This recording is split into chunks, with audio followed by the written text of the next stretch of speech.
اب آگے ایک دوسرا گروہ ہے منافقین کا جن کے بارے میں بتایا جا رہا ہے. پہلے میں آپ کو تھوڑا سا اس سے آیتوں سے بتاتی ہوں، پھر میں اس کی ڈیٹیل بتاتی ہوں.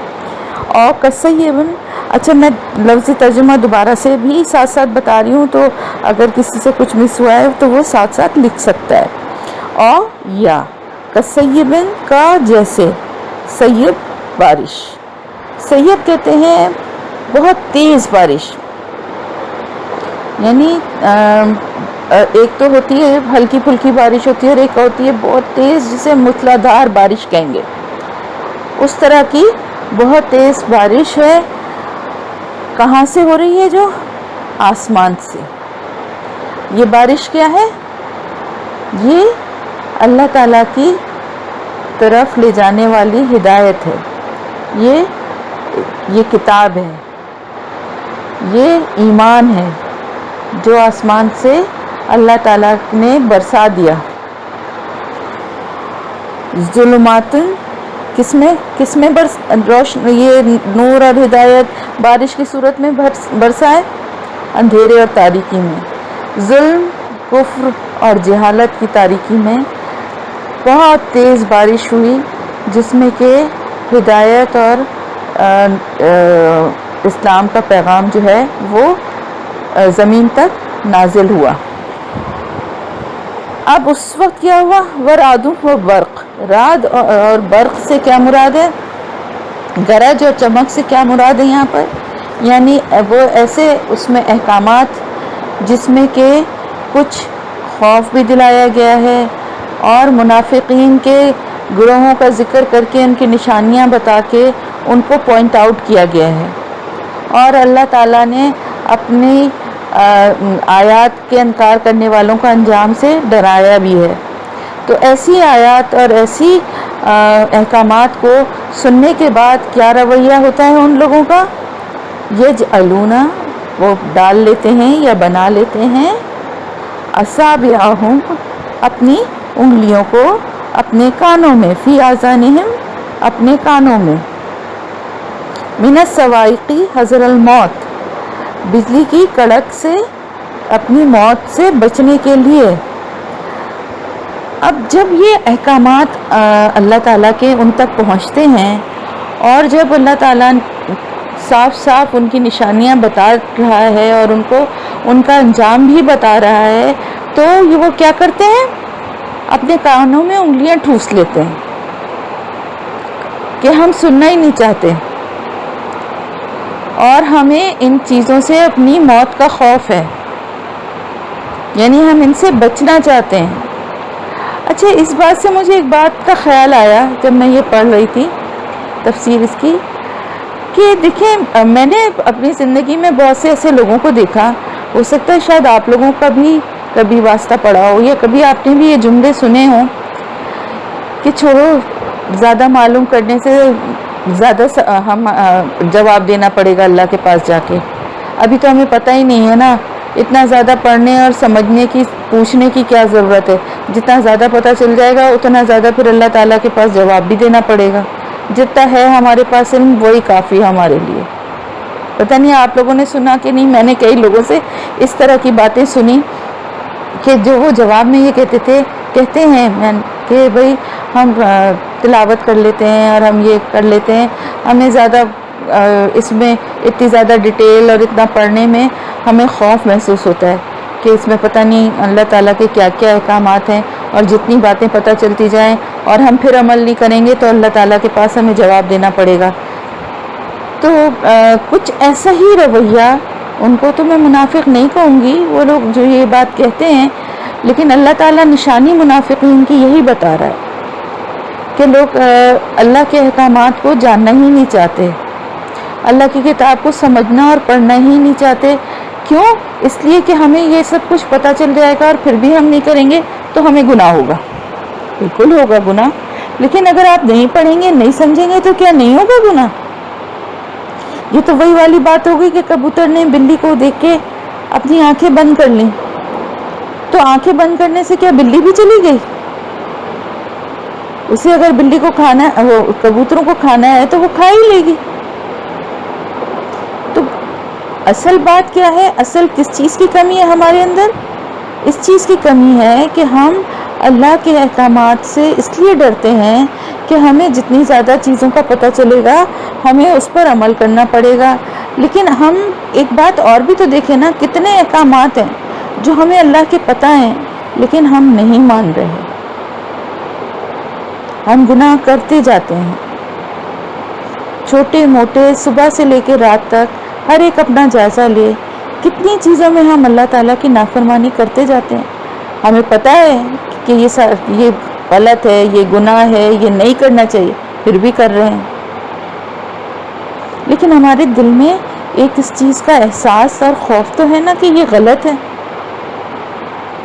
یہ احساس مومن اور منافق کے دل کا فرق ہے. مومن کے دل میں یہ احساس جرم، احساس گناہ جو ہے نا، اس کو انشاءاللہ تعالی نیکی کے راستے کی طرف لانے والا بن جاتا ہے.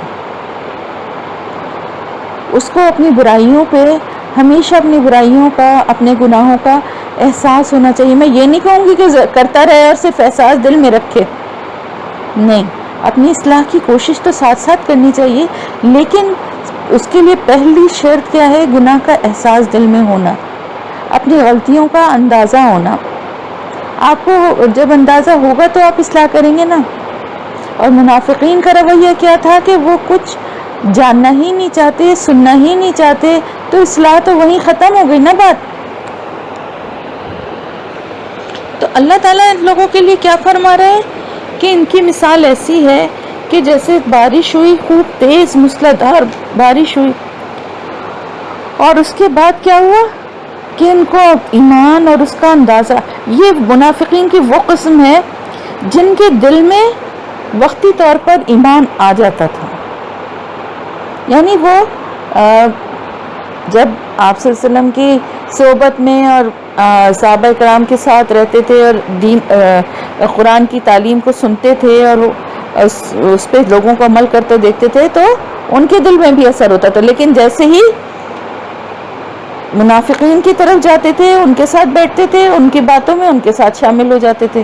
یعنی ان کا ایمان جو تھا نا وہ بہت ہی ڈھل مل تھا دونوں طرف. یعنی وہ اپنے آپ کو کسی بھی طرف اپنے آپ کو پوری طرح فوکس نہیں کر پاتے تھے.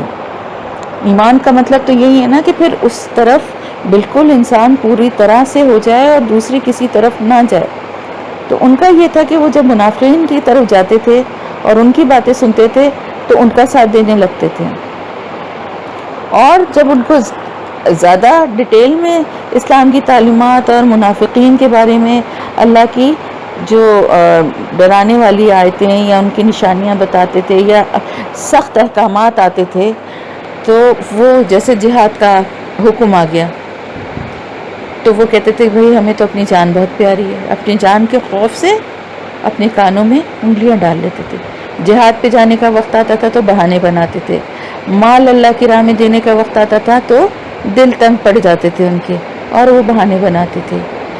تو اس طریقے سے یہ ایک دوسری قسم منافقین کی تھی جو تھے تو منافق، لیکن ان میں تھوڑی سی فرق تھا دونوں کے اس میں.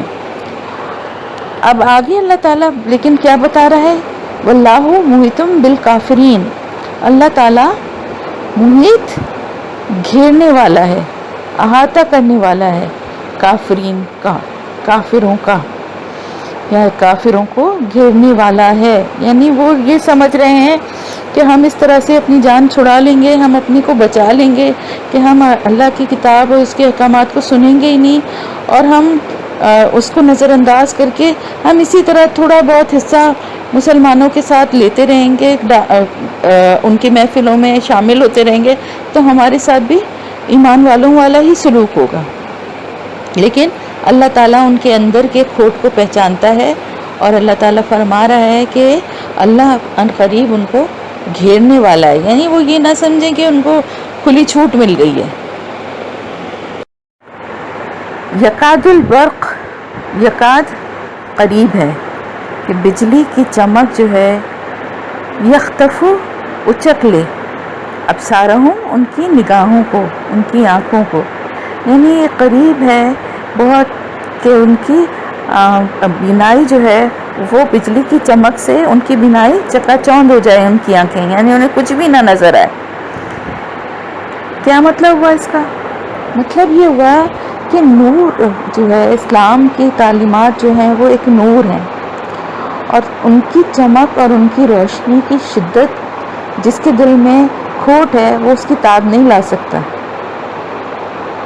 جس طرح سے جب بجلی چمکتی ہے اور کڑکتی ہے تو اس کی طرف دیکھ نہیں سکتے نا، اس کی طرف دیکھا نہیں جا سکتا، آنکھیں چکا چوندھ ہونے لگتی ہیں، بند ہونے لگتی ہیں۔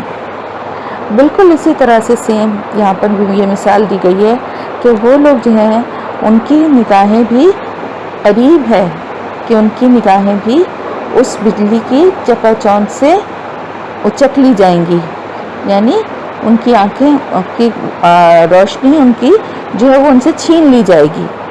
کس وجہ سے؟ وجہ یہی ہے ان کی کہ وہ کیا کرتے ہیں، جب کبھی بھی ان پر روشنی چمکتی ہے، کلما، جب کبھی اضاء لہم، روشنی چمکتی ہے اس نے ان کے اوپر، مشوا فیہ، چل پڑتے ہیں اس میں، اور وَإِذَا أَظْلَمَ، اور جب اندھیرا ہوتا ہے، تاریکی ہو جاتی ہے، علیہم، ان پر، قاموا، کھڑے ہو جاتے ہیں۔ اب یہ میں نے بتایا نا دوسری قسم ہے، یعنی جب ایمان والوں کے پاس بیٹھتے ہیں، اللہ کی کتاب کی تعلیمات کو سنتے ہیں، وقتی طور پہ ان کے دل پہ اثر ہوتا ہے اور وہ اس روشنی سے فائدہ اٹھانے لگتے ہیں، اسی میں چل پڑتے ہیں، یعنی ان کو اپنا راستہ اس میں نظر آنے لگتا ہے۔ لیکن جیسے ہی اندھیرا ہو جاتا ہے، کیسے اندھیرا ہوتا ہے؟ یعنی اس محفل سے نکل کے جب وہ اپنے منافق ساتھیوں کے گروپ میں جاتے ہیں تو وہاں پر جو اندھیرا ہوتا ہے تو وہ وہیں کھڑے ہو جاتے ہیں۔ یعنی ان کے ایمان کی کیفیت ایسی نہیں ہے کہ وہ اپنے ایمان کو آگے ایکسپریس کر سکیں یا اس کا ڈیفینڈ کر سکیں یا بتا سکیں کہ بھئی ہم مومن ہیں، ہم دل سے ایمان لائے ہیں اور ہم تمہارا ساتھ نہیں دیں گے، ہم ایمان والوں کا ساتھ دیں گے۔ اتنی ان میں جرت نہیں ہے اور اتنے ان کے دل میں ایمان جو ہے وہ گہرا یا پکا نہیں ہے۔ وقتی طور پہ تو ضرور وہ ان باتوں کو سن کے اور مومنین کے ساتھ مل جاتے ہیں، لیکن جیسے ہی وہ منافقین کی طرف جاتے ہیں تو وہ فوراً وہ ان کی، جیسے میں نے بتایا تھا نا کہ وہ ان کا ساتھ دینا لگتے تھے، ان کے ہاں میں ہاں ملانے لگتے تھے، ان کی باتوں کو ماننے لگتے تھے۔ کیوں؟ اس لیے کہ ان کا راستہ انہیں زیادہ آسان لگتا تھا۔ مسلمان اس وقت جس دور سے گزر رہے تھے تو اس میں سختیاں بھی تھیں، تکلیفیں بھی تھیں، آزمائشیں بھی تھیں، جہاد تھے۔ آپ کو پتہ ہے جنگ بدر، غزوہ بدر، غزوہ احد، یہ سب، غزوہ خندق، یہ ساری جو بڑی بڑی وہ لڑی گئی ہیں، اس میں منافقین کا کیا رویہ ہوتا تھا، کس طرح سے یہ دھوکہ دیتے تھے ان وقت پہ اور کس طرح سے یہ ساتھ نہیں دیتے تھے۔ تو اس کی وجہ یہی تھی کہ جب یہ اصل وجہ ہی منافقین کی یہ تھی کہ ان کے دل میں اپنی زندگیاں ان کو اپنی اتنی پیاری تھیں، اپنا مال اور اپنے گھر والے ان کو اتنا پیارے تھے۔ اسلام کے لیے پہلی شرط کیا ہے؟ اسلام کے لیے سب سے پہلی شرط ہے اللہ اور اس کے رسول کی محبت آپ کے دل میں دنیا کی ہر چیز سے بڑھ کے ہونی چاہیے، اور اللہ کے لیے آپ کا ہر عمل خالص ہونا چاہیے جو صرف اللہ کی رضا کے لیے ہو۔ کسی انسان کی خوشنودی، کسی انسان کی خواہش پہ چلنا جو ہے نا، یہ اللہ کے راستے پہ چلنا نہیں ہے۔ تو وہ لوگ جو تھے وہ بھی اپنی زندگیوں میں اتنا مگن اور خوش تھے، اپنے کھیتی باڑی، اپنا گھر، اپنے، اب جب ان کو ان چیزوں کی قربانی دینے کا ایسا اندازہ ہوتا تھا کہ ہمیں یہ چھوڑنا پڑے گا یا ہمیں اس میں سے کچھ قربان کرنا پڑے گا، تو وہ ان کا ایمان جو ہے وہ ڈگمگا جاتا تھا اور وہ سوچتے تھے کہ یہ تو بھئی بڑی زیادتی والی بات ہے کہ اب اگر ہم مسلمان ہوئے تو ہم ہی سب کچھ کریں یا ہم ہی جہاد کے لیے نکلیں، اپنی جانیں بھی دینا پڑیں گی اور مال بھی دینا پڑے گا۔ مومنوں کا کیا رویہ ہوتا تھا؟ مومن تو یہ سمجھتے تھے کہ جہاد میں جانا اور شہید ہونا اور اللہ کے رسول کا ساتھ دینا جو ہے اس سے بڑی کامیابی کوئی نہیں ہے۔ لیکن منافقین کے دل میں دنیا کی محبت، اس کی چیزوں کی محبت جو ہے وہ اللہ کے رسول، اللہ اور اس کے رسول کی محبت سے بڑھ کر تھی۔ تو یہ بہت بڑی منافقت کی نشانی ہے کہ انسان کو اللہ سے بڑھ کر کسی اور کی خوشنودی چاہیے ہو، اللہ سے بڑھ کر کسی اور کی رضا چاہیے ہو، اللہ سے بڑھ کر وہ کسی اور کی خوشامد یا تعریف کرے. تعریف کے لیے جو سب قابل جو ذات ہے وہ صرف اللہ کی ہے، تو تمام تعریفیں اسی کے لیے ہیں، اسی کو زیب دیتی ہیں اور اسی کی کرنی چاہیے، دل سے کرنی چاہیے. تو ان لوگوں کا رویہ یہ تھا کہ یہ بہت ہی ایمان کے کمزور درجے پر تھے. اور جیسا کہ میں نے پہلے بھی بتایا تھا کہ آگے قرآن میں انشاءاللہ تعالی جب آپ پڑھیں گے تو پتہ چلے گا، اللہ نے جگہ جگہ ان کی کئی جگہ سورہ منافقون میں اور کئی جگہ اللہ نے ان کا ذکر کیا، سورہ تحریم میں بھی، کہ یہ لوگ جو ہیں ایمان کے ان کا ایمان اتنا کم ہوگا کہ جب پلسرات کے لیے جائیں گے تو کسی کا ایمان جو ہے وہ جل اور بجھ رہا ہوگا، کسی کا انگوٹھے کے ناخون کے برابر ہوگا. یعنی ان کے دل میں تھوڑا بہت جتنا بھی ایمان ہے نا، وہ بھی وہاں پر اللہ کی رحمت سے وہ بھی یہ یوز کریں گے، لیکن وہ اتنا نہیں ہوگا کہ ان کو پار لے جا سکے. تو اس لیے ایمان کی ہمیں ضرورت اس لیے بھی ہے، دنیا میں بھی ہے، آخرت میں بھی ہے، اور دل سے بالکل خالص ہو کے ہمیں اللہ کو اور اس کے رسول کی بتائے ہوئے راستے پہ چلنا چاہیے. تو یہی نجات کا واحد ذریعہ بھی ہے، اور یہی ہم سے اللہ تعالیٰ چاہتا بھی ہے کہ اللہ کے بتائے ہوئے راستے پہ چلیں. اللہ تعالیٰ ہم سے یہ نہیں چاہتا کہ ہم دنیا کو چھوڑ کے دن رات صرف جانماز سے بیٹھے نمازیں پڑھتے رہیں اور تسبیح پڑھتے رہیں. اللہ تعالیٰ ہم سے چاہتا ہے دنیا میں رہتے ہوئے، دنیا کے کام کرتے ہوئے، دنیا کے معاملات کو ہینڈل کرتے ہوئے ہم اللہ کی تعلیمات پر، اللہ کی بتائے ہوئے راستے پر ہم چلیں. تو وہ منافقین جو تھے ان کا ایمان اس لیے کمزور درجے کا تھا کیونکہ وہ اللہ کے بتائے ہوئے راستے کے بجائے اپنے دل کی، اپنی خواہشوں کے راستے پہ چلتے تھے. وَلَا، اور اگر شاء اللہ، چاہتا اللہ، لَذَهَبَ، البتہ لے جاتا، بِسَمْعِهِمْ وَأَبْصَارِهِمْ. اب اللہ تعالیٰ کیا فرما رہے ہیں؟ اللہ کتنا رحیم و کریم ہے. دیکھیں اللہ فرما رہا ہے کہ اگر چاہتا تو اللہ ان کی آنکھیں اور ان کے سماعت، ان کے سننے کی صلاحیت اور ان کے دیکھنے کی صلاحیت جو ہے وہ ان سے چھین لیتا.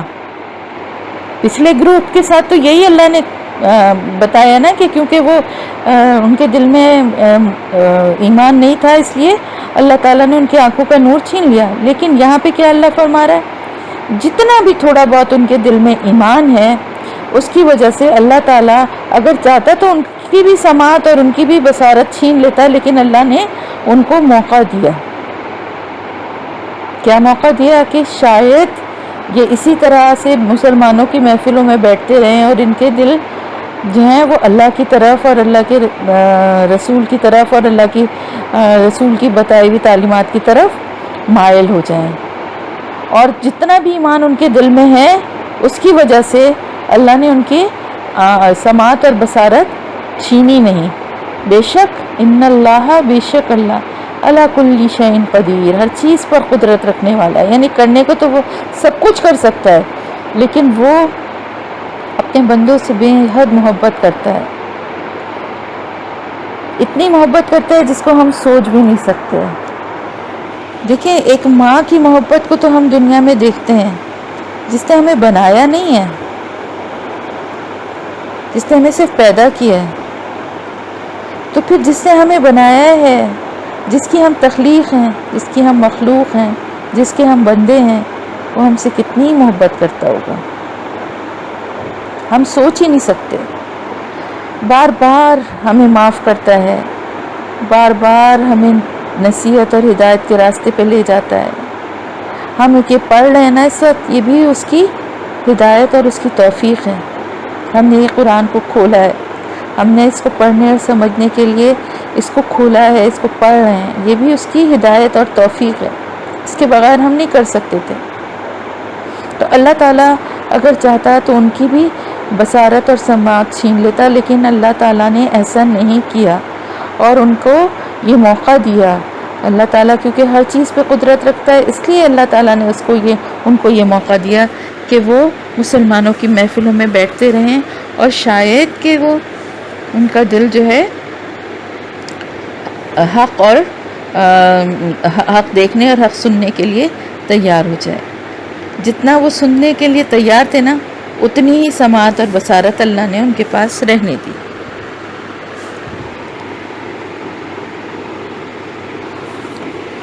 اللہ کے رسول صلی اللہ علیہ وسلم نے فرمایا کہ 3 خاصیتیں ایسی ہیں کہ جس میں یہ تینوں ہو وہ پکا منافق ہے. جس میں ایک ہو اس میں نفاق کی ایک عادت یا خصلت ہے. جب تک وہ اسے نہ چھوڑ دے وہ منافقین کے اس میں ہی آتا ہے. بات کرے تو جھوٹ بولے، وعدہ کرے تو اس کے خلاف کرے، اور امانت میں خیانت کرے. یہ 3 چیزیں جو ہیں یہ منافقین کی نشانی ہیں.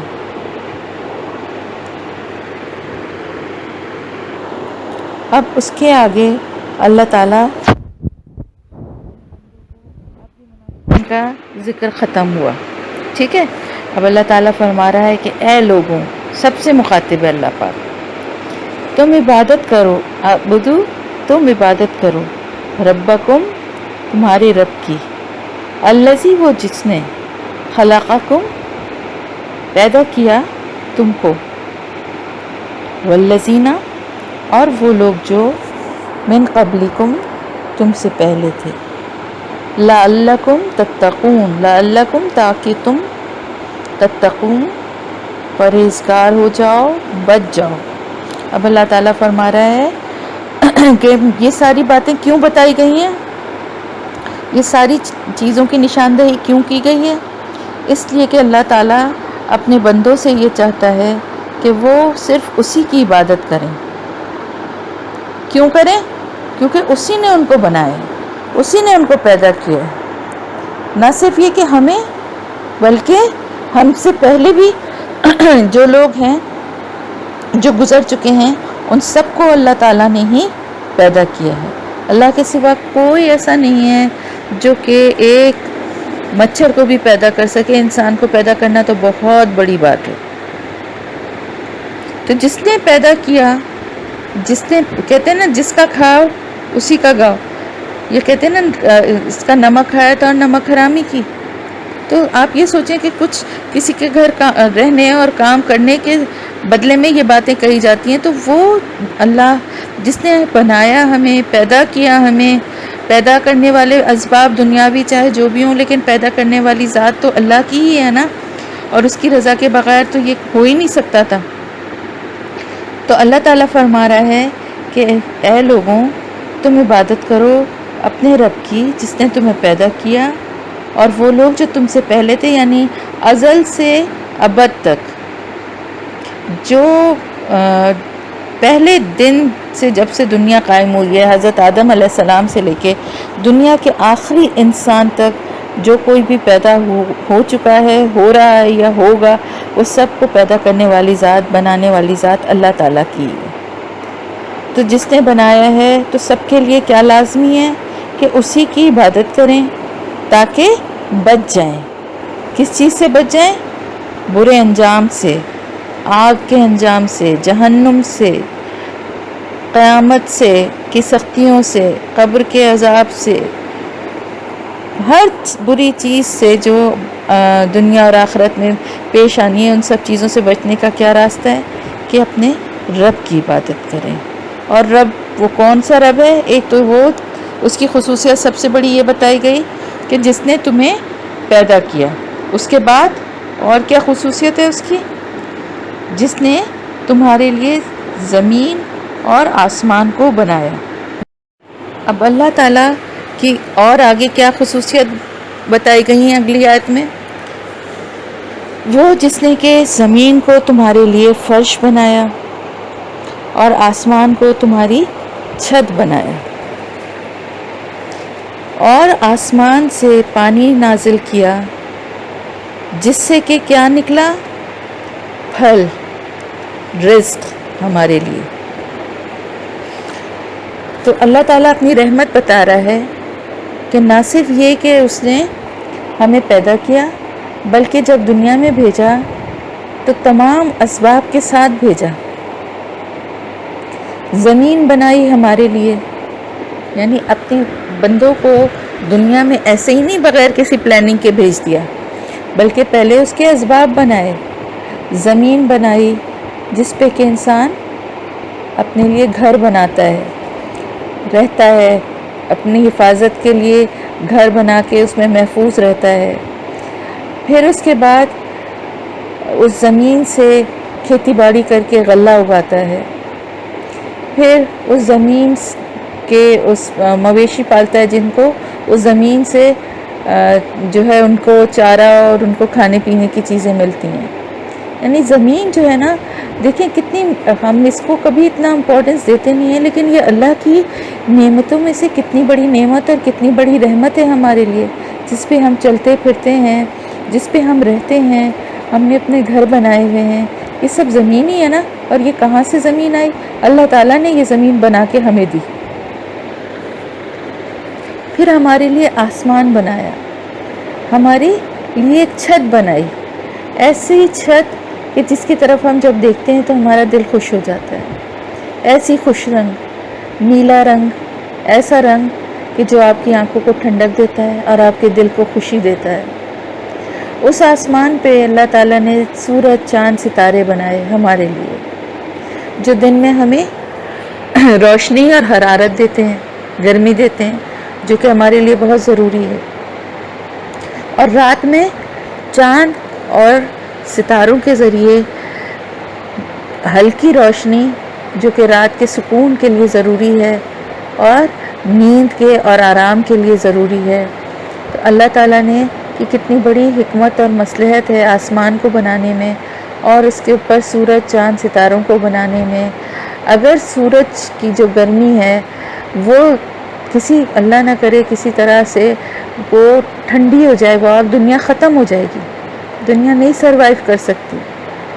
یہ گرمی اور یہ حرارت، یہ روشنی ہماری زندگیوں کے لیے، بلکہ اس پوری دنیا میں جتنی بھی جاندار چیزیں ان کی زندگی کے لیے بیسک ایک حیثیت رکھتی ہے. جس طرح سے کہ پانی، یہ ساری چیزیں اللہ تعالیٰ نے ہمارے لیے بنائی اور اس کے ذریعے اللہ تعالیٰ نے ہمارے لیے دن کو روشن بنایا ہمارے کام کرنے کے لیے، اور رات کو ہمارے آرام کرنے اور سکون کے لیے اندھیرا اور تاریکی رکھی.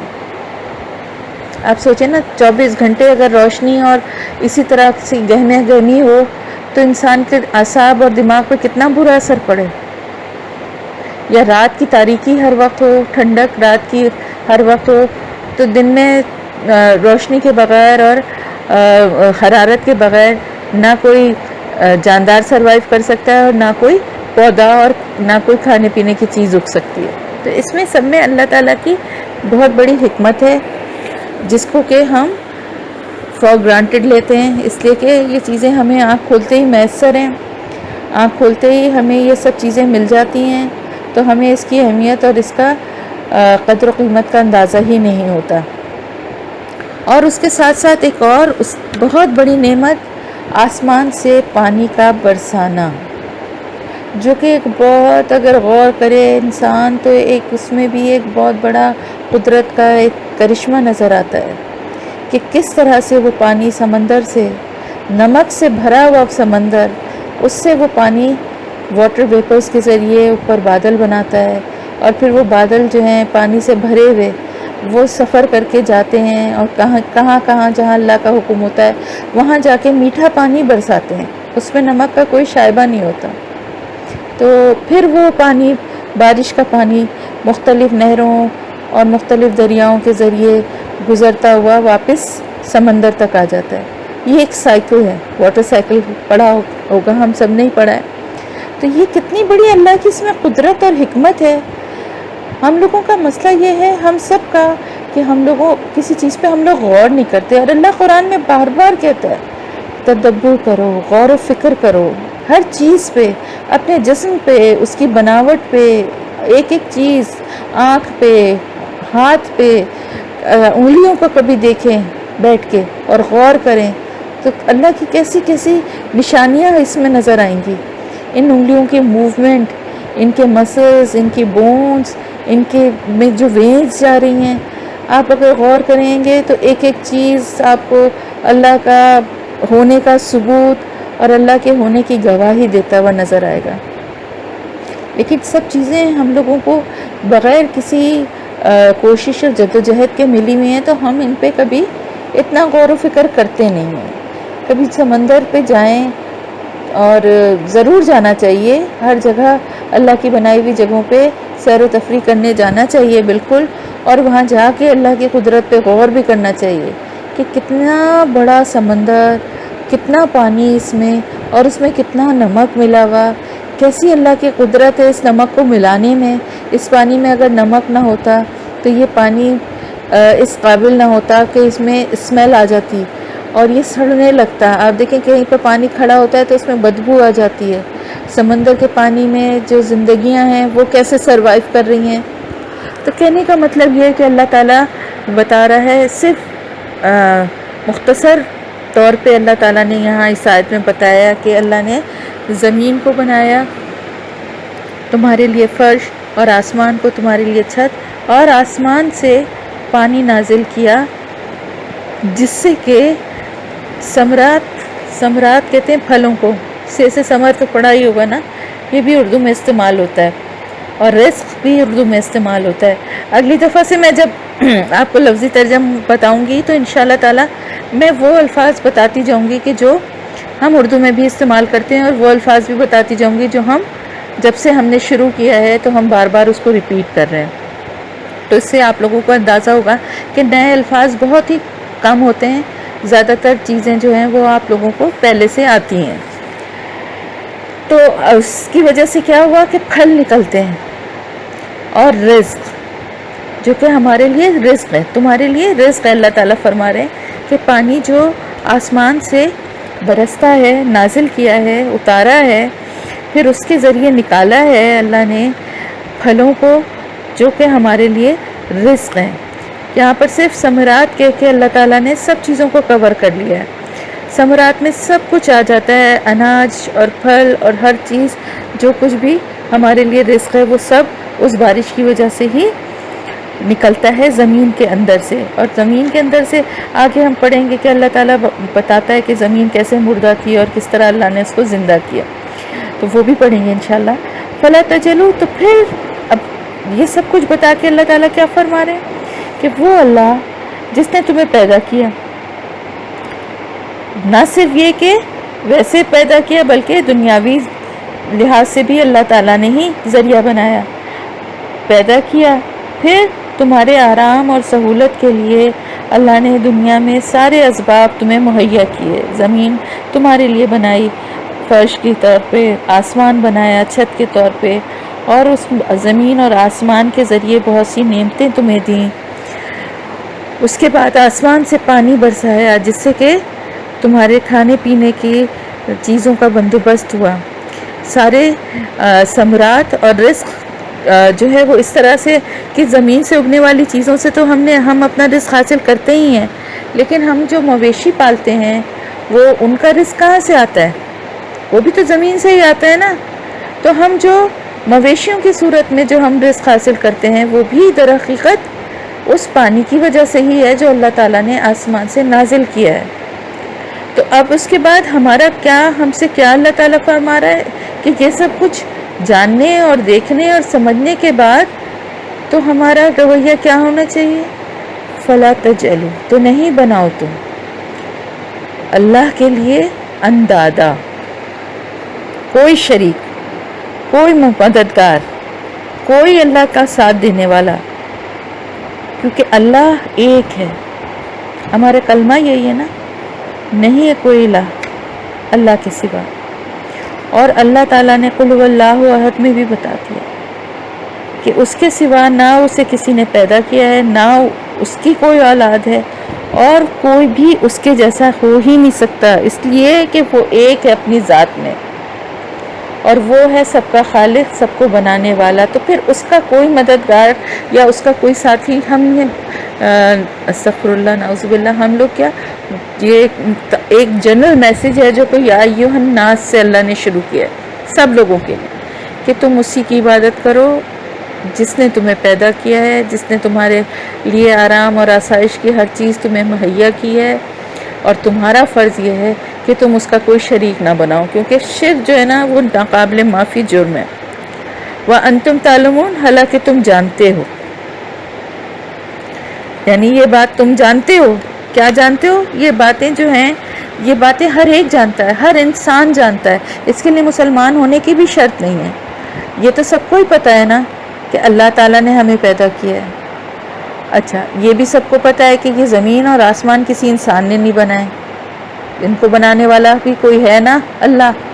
خود بخود تو نہیں بن گئے، اور کوئی بنا بھی نہیں سکتا، اور نہ زمین سے کوئی پھل یا کسی قسم کی کوئی پیداوار اگا سکتا ہے، جب تک کہ اللہ کے جو اسباب ہیں، یعنی پانی، مٹی، یہ سب چیزیں اللہ کے اسباب ہیں نا، سورج کی روشنی، اس کے بغیر کچھ بھی نہیں ہو سکتا۔ تو جب یہ تم سب جانتے ہو تو اس کے بعد تمہارا رویہ کیا ہونا چاہیے کہ تم اللہ کے ساتھ کسی کو شریک نہ بناؤ۔ صرف یہ سب سے بڑی اللہ کی ایک شرط ہے کہ اللہ تعالیٰ جس گناہ کو بھی چاہے گا اپنی رحمت سے معاف کر دے گا، لیکن دل میں ایمان ہونا بہت ضروری ہے، اور دل میں شرک کا ایک ذرہ بھی موجود نہ ہو۔ یہ بات خاص طور سے یاد رکھیں کہ شرک جو ہے نا وہ ناقابل معافی جرم ہے۔ وَإِن كُنتُمْ، اور اگر ہو تم، فی ریبٍ، کسی بھی شک میں، یعنی اگر یہ سب کچھ سننے کے، پڑھنے کے، جاننے کے بعد بھی تمہارے دل میں پھر بھی کوئی شک آتا ہے، مما نزلنا، کس چیز کے بارے میں؟ اس میں سے جو ہم نے نازل کی، علی عبدنا، اپنے بندے پر۔ کون سے بندے پر؟ حضور اکرم صلی اللہ علیہ وسلم پر۔ کیا نازل کی؟ یہ کتاب، قرآن۔ یعنی اگر اس کے بعد بھی تم اس کتاب کے بارے میں یا حضور اکرم صلی اللہ علیہ وسلم کے بارے میں کسی، یعنی اللہ تعالیٰ نے پہلے تو آپ دیکھیں سب سے پہلے تو اپنا بتایا کہ اللہ نے اپنے بارے میں بتایا کہ نشانیاں بتائیں کہ کیا کیا نشانیاں ہیں جس کی وجہ سے تمہیں نظر آ رہا ہے کہ اللہ ایک موجود ہے، تو تم اس کا کوئی شریک نہ بناؤ۔ پھر اس کے بعد کلمے کا دوسرا حصہ، محمد الرسول اللہ، کہ اگر تمہیں اس بندے پہ بھی شک ہے، اللہ کے اس بندے پہ شک ہے جو کہ قرآن جو اللہ کی طرف سے نازل کیا گیا ہے وہ تمہارے پاس لے کر آیا ہے۔ کہتے تھے نا آپ صلی اللہ علیہ وسلم کے بارے میں کہ یہ تو خود سے گڑھ کے بنا لیا ہے، یا ان کو استغفر اللہ نعوذ باللہ کوئی کاہن ہے یا کوئی جن ہے ان کے قبضے میں جو ان کو یہ صورتیں یا آیتیں بتا دیتا ہے، یا نعوذ باللہ آپ مجنون ہیں، تو اس میں یہ سب باتیں کہہ رہے ہیں۔ تو اللہ تعالیٰ فرماتا ہے کہ اگر اس سب کو جاننے کے بعد بھی تمہارے دل میں کوئی شک ہے کہ جو کچھ نازل ہوا ہے کیا گیا اللہ کی طرف سے اللہ کے بندے پر، تو لے آؤ ایک صورت اس کے جیسی، فاتو، تو لے آؤ بھی صورت، ایک صورت کے ساتھ، یعنی لے آؤ جو کہ ایسی ہو، اس کے جیسی ہو۔ قرآن میں جگہ جگہ اللہ نے کئی جگہ اس چیز کا چیلنج دیا ہے۔ کیوں دیا ہے چیلنج؟ اس لیے کہ عرب جو تھے نا ان کو اپنی زبان پہ بڑا ہی ناز تھا، بہت ہی اپنی زبان دانی کے ماہر سمجھے جاتے تھے۔ قرآن میں کئی جگہ اللہ نے یہ چیلنج دیا ہے، اور آپ کو پتہ ہے نا عرب اپنے آپ کو اور باقی اپنے علاوہ جتنے بھی تھے ان سب کو اجمی کہا کرتے تھے۔ اجمی کا کیا مطلب ہے؟ اجم کا مطلب ہے گونگا، یعنی وہ ان کو اپنے آگے گونگا سمجھتے تھے، یعنی اپنی زبان پہ ان کو اتنا ناز تھا۔ اور یہ بات حقیقت ہے کہ عربی زبان میں جتنی وسعت اور جتنی اس میں فصاحت ہے، جتنی بلاغت ہے، جتنا ایک ایک لفظ کی جو ایکسپلینیشن ہے جو اردو میں ہو ہی نہیں سکتی، تو حضور صلی اللہ علیہ وسلم کے ذریعے جب یہ قرآن نازل ہوا تو اللہ تعالیٰ نے خاص طور سے اس کو عربی زبان میں اسی لیے نازل کیا کہ وہ عرب جو کہ اپنی زبان دانی پر بہت زیادہ، جن کو گھمنڈ تھا، گمان تھا کہ ہماری شاعری اور ہماری جو زبان تھے ان کی جو جتنی فصاحت اور بلاغت تھی وہ تو کسی اور زبان میں ہے ہی نہیں. تو اس قرآن کو اللہ تعالیٰ نے ایک نشانی بنا دیا کہ تمہاری ساری زبان دانی، تمہاری ساری فصاحت اور بلاغت جو ہے نا وہ ایک طرف ہے اور یہ قرآن ایک طرف ہے. اگر تمہارے دل میں ذرا سا بھی کوئی ابھی بھی شک باقی ہے تو اس کی جیسی کوئی ایک صورت بنا کر لے آؤ. اور اس کے لیے تم اگر مدد چاہتے ہو تو بلا لو اپنے سارے مددگاروں کو، من دون اللہ، یعنی جتنے بھی لوگوں کو چاہو، جس کسی کو بھی چاہو، اپنے مددگار، شہداءکم، یعنی اپنے مددگار، ساتھ دینے والے، جو جس کو مرضی تم لے آؤ سوائے اللہ کے، یعنی اللہ کے سوا چاہے پوری دنیا کو تم اکٹھا کر لو، تم اس جیسی ایک صورت بنا کے لا کے دکھا دو. آگے یہاں تک ایک جگہ ہے اللہ تعالیٰ نے فرمایا کہ ایک آیت، ایک صورت بھی نہیں. آپ نے وہ واقعہ تو سنا ہوگا جو عربی زبان کا ایک بہت بڑا شاعر تھا، جس کی زبان کی فصاحت کی مطلب ایسا فی البدیہہ شاعری کرنے والا اور بہت ہی زبان پہ جس کو عبور تھا. اس نے اس چیلنج کو ایکسیپٹ کر لیا خانہ کعبہ پہ کہ اس پر جو انا اعطیناک الکوثر ہے اس کو لکھ کے لگا دیا گیا تھا چیلنج کے طور پہ، انا اعطیناک الکوثر فصلی لربک وانحر ان شانئک ھو الابتر، کہ اس کا چوتھا مصرع کوئی بنا کے لیا. بہت عرصے یہ وہاں ٹنگی رہی، لگی رہی یہ صورت. اور وہ شاعر جو تھا، اور سب نے تو بہت کوشش کی، سر مارا، لیکن وہ بہت اہل زبان اور بڑا اپنی زبان پہ عبور تھا، تو اس نے بہت کوشش کرتا رہا بہت عرصے تک، اور آخر میں اس نے چوتھا مصرع لا کے یہ لگایا، لا ھذا کلام البشر انا اعطیناک الکوثر فصلی لربک وانحر ان شانئک ھو الابتر لا ھذا کلام البشر. یہ کسی انسان کا کلام نہیں ہے. یعنی چوتھا مصرع مجبوراً اس کو یہ بنانا پڑا تو مصرع بنا، ورنہ چوتھا بن ہی نہیں سکتا تھا. یہ چیلنج ہے اس وقت سے لے کے آج تک اور قیامت تک کے لوگوں کے لیے چیلنج ہے جو اس کتاب کو اللہ کی کتاب نہیں سمجھتے تو ایک صورت یا ایک آیت بنا کر لے آئے ہیں. ایسی اس کی آیتوں میں ایک ردھم ہے، اس کی آیتوں میں ایک ربط ہے. الفاظ کا چناؤ ایسا ہے کہ جو انسان کے بس میں ہے ہی نہیں. یہ کتاب جو ہے نا ایسی کتاب ہے، اس میں ایسی کشش ہے جو دنیا کی کسی کتاب میں نہیں ہے. اچھے سے اچھا ناول، اچھے سے اچھی کتاب کو آپ ایک دفعہ پڑھ لیں تو آپ کا دل نہیں چاہے گا فوراً پڑھنے کا. سالوں بعد شاید کبھی دوبارہ دل چاہے کہ اس کو دوبارہ پڑھ لیں اگر کوئی بہت پسند ہے آپ کو. لیکن یہ قرآن ایسی کتاب ہے، ابھی ہم اس کی تفسیر اور ترجمہ کر رہے ہیں نا، یقین کریں یہ ختم ہوگا نا آپ کا دل چاہے گا اس کو دوبارہ سے پڑھیں، دوبارہ سے سمجھیں. اس کے الفاظ میں ایسا جادو اور ایسا اثر ہے کہ جو عربی زبان کو نہیں بھی سمجھتے وہ بھی اگر اس کو صرف کسی جگہ سکون سے بیٹھ کے آنکھ بند کر کے اس کی تلاوت کو بھی سنے نا تو ان کے دل اور دماغ پہ بھی اس کا اثر ہو. کتنے لوگوں نے، غیر مسلموں نے اس قرآن کے اوپر ریسرچ کر کے وہ ایمان لے آئے. تو ہم تو مسلمان ہیں، ہمارے لیے تو یہ کتاب کو پڑھنا بہت ضروری ہے، اس کو سمجھنا بہت ضروری ہے. ایسے ہی اللہ تعالیٰ کے پاس چلے جائیں گے کیا کہ تلاوت کرتے کرتے کرتے قرآن پہ قرآن پڑھتے پڑھتے ہم چلے جائیں گے اور ہم یہ بات سمجھیں ہی نہ کہ اللہ تعالیٰ نے اس میں کیا پیغام دیا ہے، اللہ اس میں ہم سے کیا کیا کہہ رہا تھا، اللہ کے کیا کیا اس میں احکامات چھپے ہوئے ہیں، کون کون سی خوشخبریاں ہیں ہمارے لیے، کون کون سے اللہ کے وعدے ہیں، کون کون سی پیاری پیاری باتیں اللہ کی خصوصیات اور صفات بیان ہوئی ہیں، کیسے ہمارے پیارے نبی صلی اللہ علیہ وسلم کی مشکلات جو انہوں نے پیش کی ان کا بیان ہے، کیسے پچھلے جو پیغمبر گزرے ہیں ان کا بیان ہے. ہم یہ سب کچھ جانے بغیر اس دنیا سے چلے جائیں، بہت بڑی ناانصافی نہیں ہے کہ ایک مسلمان جس کے لیے یہ کتاب نازل ہوئی ہے وہ اس کتاب کو سمجھے اور پڑھے بغیر ہی اس دنیا سے چلا جائے. تلاوت کرنے کا بہت ثواب ہے، تلاوت ضرور کریں، لیکن صرف تلاوت جو ہے نا وہ اس کتاب کا حق ادا نہیں کرتی ہے. اس کتاب کو اللہ تعالیٰ نے سمجھنے کے لیے بھیجا ہے، اور پھر سمجھنے کے بعد اس پہ عمل کرنے کے لیے بھیجا۔ تو جب سمجھیں گے نہیں تو دل پہ اثر کیسے کرے گی، دل تک کیسے پہنچے گی، کیسے عمل میں تبدیلی آئے گی؟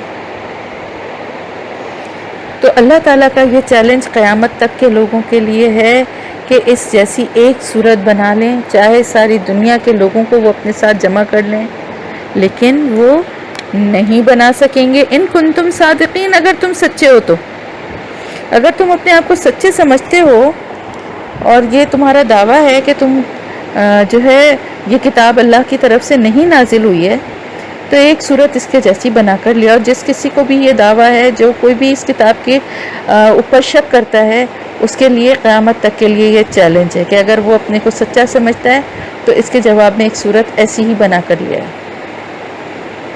فَإِن لَمْ تَفْعَلُوا، اور تم نہیں کر سکو گے، لم نہیں، تفعلوا تم کر سکو گے، پھر اگر تم نہیں کر سکو گے، فَإِن تو پھر اگر تم نہیں کر سکو گے، وَلَن تَفْعَلُوا اور ہرگز نہیں تم کر سکو گے، فَإِن تو اگر، لم تفعلوا تم نہیں کر سکو، وَلَن اور ہرگز نہیں، تفعلوا تم کر سکو گے۔ یعنی اللہ تعالیٰ نے اس کا جواب بھی خود ہی دے دیا کہ اگر تم نہیں ایسا کر سکو گے اور تم ہرگز ایسا نہیں کر سکو گے، یعنی یہ اللہ تعالیٰ کو پہلے سے ہی پتا ہے، کیونکہ اس کا جواب یہی ہے۔ تو پھر آگ سے ڈرو، یعنی اگر تم نے یہ چیلنج کر دیا، اس کتاب کو جھٹلا دیا اور کہہ دیا کہ یہ اللہ کی کتاب نہیں ہے، یا اس کے احکامات کو ماننے سے تم نے انکار کر دیا، تو پھر اس کے بعد تمہارا کیا انجام ہے؟ اس کے بعد تمہارا انجام یہ ہے کہ تم آگ کے عذاب سے ڈرو۔ اور وہ آگ بھی کون سی ہے؟ جس کا ایندھن لکڑیاں نہیں ہیں، اس کا ایندھن کیا ہے؟ لوگ اور پتھر، یعنی اس کا ایندھن جو ہے نا وہ لکڑیاں نہیں ہیں، اس آگ کا ایندھن، اس آگ میں انسان جھونکے جائیں گے اس کو دہکانے کے لیے، اور اس میں پتھر جھونکے جائیں گے۔ یہ اللہ تعالیٰ نے ایک اشارتاً بات بیان کی ہے۔ کون سے پتھر؟ یعنی وہ پتھر جن کو لوگوں نے اپنا معبود بنایا ہوا ہے، جن کی پوجا کی جاتی ہے، وہ پتھر جو ہیں اس آگ میں جھونکے جائیں گے لوگوں کے ساتھ۔ یعنی وہ پتھر اور ان کو پوجنے والے، ان کی عبادت کرنے والے، اللہ کے سوا جو کسی اور کو اپنا معبود بنایا ہوا ہے جنہوں نے، وہ ان کے ساتھ ساتھ ان کے معبود بھی اور وہ لوگ بھی اس آگ میں جھونکے جائیں گے ایندھن کے طور پر، اس آگ کو دہکانے کے لیے۔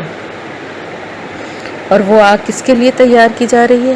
وہ عدت للکافرین، تیار کی جا رہی ہے کافروں کے لیے۔ وہ آگ جو ہے وہ کافروں کے لیے، مومنوں کے لیے نہیں ہے۔ لیکن مومن ہونے کی شرط کیا ہے؟ ان شرائط کا ذکر سب سے پہلے کر دیا گیا نا، وہ جو شروع میں شرائط بتا دی گئی ہیں نا، ان شرائط پہ عمل کرنے کی پوری کوشش کریں، اور اس بات پہ دل میں بہت خوشی بھی محسوس کریں کہ وہ آگ کافروں کے لیے تیار کی جائے گی، مومنوں کے لیے نہیں۔ اللہ تعالیٰ کی رحمت، اللہ کی محبت اپنے بندوں کے لیے بہت زیادہ ہے۔ وہ اپنے بندوں کو تنبیہ بھی کرتا ہے، ڈراتا بھی ہے اگر قرآن میں تو ان کے بھلے کے لیے، تاکہ وہ باز آ جائیں گناہوں سے، اور کسی دوسرے راستے پہ اگر چل رہے ہیں تو اس کو چھوڑ دیں۔ کوئی برے کام اگر کر رہے ہیں تو اس کو چھوڑ کے اللہ کی طرف پلٹ آئیں، اللہ کی محبت کے لیے پلٹ کر آئیں۔ پلیز اللہ کی محبت کے لیے پلٹ کر آئیں۔ جو آپ سے اتنی محبت کرتا ہے اس سے آپ کو کتنی محبت ہونی چاہیے۔ ہمیں ہے اللہ سے محبت، لیکن ہمیں بہت ہونی چاہیے، اس سے بھی کہیں زیادہ ہونی چاہیے، اور ہمیں اللہ کا شکر گزار بندہ بننا چاہیے۔ ہمیں اللہ کی عبادت صرف جہنم کی آگ سے بچنے کے لیے نہیں کرنی چاہیے، ہمیں اللہ کی عبادت صرف ڈر اور خوف سے نہیں کرنی چاہیے، ہمیں اللہ کی عبادت اللہ کی محبت میں کرنی چاہیے، اللہ کی شکر گزاری میں کرنا چاہیے، ہمارے پیارے نبی صلی اللہ علیہ وسلم کا اسوہ حسنہ دیکھنا چاہیے، وہ کتنی عبادت کیا کرتے تھے، راتوں کو جاگ جاگ کے نمازیں پڑھتے تھے، پاؤں سوج جاتے تھے، کس طرح سے اللہ کے لیے، اللہ کے احکامات پہ چلنے کے لیے ایک تیار تھے، کس طرح عمل کر کے دکھایا ہمیں۔ صحابہ کرام کہتے تھے اللہ کے رسول آپ کو تو اللہ تعالیٰ نے جنت آپ ہی کے لیے، آپ کو کے گناہوں کو، اور آپ کو تو دنیا کی کسی چیز کی کوئی نقصان نہیں پہنچا سکتی ہے، اللہ تعالیٰ نے تو آپ کو جنت کی خوشخبری دی ہے، پھر آپ اتنے اپنے کو مشکل میں، اتنی تکلیف میں کیوں ڈالتے ہیں؟ تو کتنا پیارا جواب دیا کہ کیا میں اللہ کا شکر گزار بندہ نہ بنوں؟ ہمیں بھی اللہ کا شکر گزار بندہ بننا ہے انشاءاللہ تعالی۔ تو اللہ کا شکر ادا کریں، الحمدللہ الحمدللہ الحمدللہ رب العالمین۔ اللہ تعالیٰ کے بہت بڑا احسان، اللہ کی نعمتوں میں سے بہت بڑی نعمت مسلمان گھرانے میں پیدا ہونا، اللہ کی اس بہت بڑی نعمت ایک اچھے گھر، اچھے ماحول میں پیدا کرنا، اللہ کی بہت بڑی نعمت ایک اچھے محفوظ گھر میں اپنے گھر والوں کے ساتھ رہنے کی توفیق دی، رہنا نصیب فرمایا، اللہ کی بہت بڑی نعمت۔ اللہ تعالیٰ نے اس قرآن کو پڑھنے کے قابل بنایا، اللہ کی اس سے بھی بڑی نعمت، اللہ تعالیٰ نے اس قرآن کو سمجھنے کے قابل بنایا، اور اللہ تعالیٰ اپنی بہت بڑی رحمت اور ہمارے اوپر اللہ پاک ہم تجھ سے ہدایت مانگتے ہیں، اللہ تو اس پہ عمل کرنے والا بنا دے، ہمیں ایسا بنا دے جیسا تو ہمیں دیکھنا چاہتا ہے، اللہ تعالیٰ ہمیں اپنی رضا میں راضی رہنے والا بنا دے اور تو ہم سے راضی ہو جا، آمین یا رب العالمین۔ اب یہاں تک ختم ہو گیا ہے، انشاءاللہ تعالیٰ اب اگلا لیسن ہوگا تو اس میں آگے کی آیتیں پڑھیں گے۔ جزاک اللہ خیرا کثیرا۔